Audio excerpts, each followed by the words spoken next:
Благодарам, почитувам подпредседателе, почитувани граѓани, почитувани колеги. Најпред би сакал да го честитам Божик на сите верници кои што слават според Грегоријанскиот календар. Денес е Божик, но ова собрание на општество за сите нема, особено нема ако се работи за пари. Пред Божик или пред Нова година секоја реформска влада, секоја влада која што работи за интересите на граѓаните, обично пушта во употреба некој капитален објект кој што ќе му служи на народот. А секоја влада која што се занимава со криминал, пред Нова година во јавноста го пушта криминалот на годината. Тоа е овој договор. И врска со дискусијата на колегата Апасиев, сакам да истакнам дека со три работи не се согласувам воопшто. Првата работа е тоа дека не е точно дека ниту еден премиер од Социјалдемократскиот сојуз во минатото не се осудил да направи овакво нешто.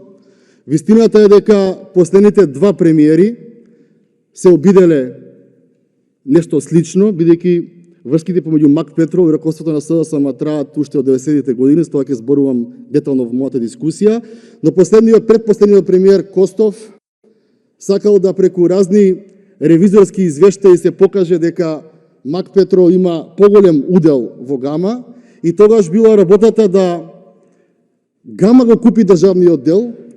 На тоа се спротивставил тогашниот министер за економија Јакимовски, се разбира дека бил сменет и прекомандован. Потоа премиерот Бучковски продолжува со истото, на што се спротивставува министерката Младеновска и затоа судот и потоа целиот овој случај завршува на суд и на суд е повеќе од 15 години.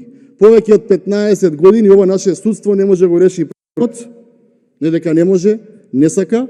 И потоа доаѓа сегашниот апсолутен, кој што има имагинација и храброст и безобразие за ова да го донесе одека во собрание и ние овдека да разговараме за нешто за што не ни е работа, но тоа во мојата дискусија. Втора работа, колега Апасиев, е дека не се согласувам дека Уставниот суд било што ќе направи, само ќе ве потсетам, Уставниот суд, новоизбраниот судија Кацарска, и тоа како добро ќе се погрижи за ова да биде и уставно, и законски. И третата работа е која што зборува за антимонополската клаузула, за монопол, да бидеме реални, од 2015 година во оваа држава ниту устав, ниту закони важат. Ние имаме монопол во собранието, имаме монопол во медиумите, во образованието, кои предмети ќе се учат, кои нема да се учат. Тука се гласа се што е предложено во владата и едноставно уставот од 2015 година таму обична хартија во Република Македонија. Благодарам. Реплика пратеничката или панова? Повелете.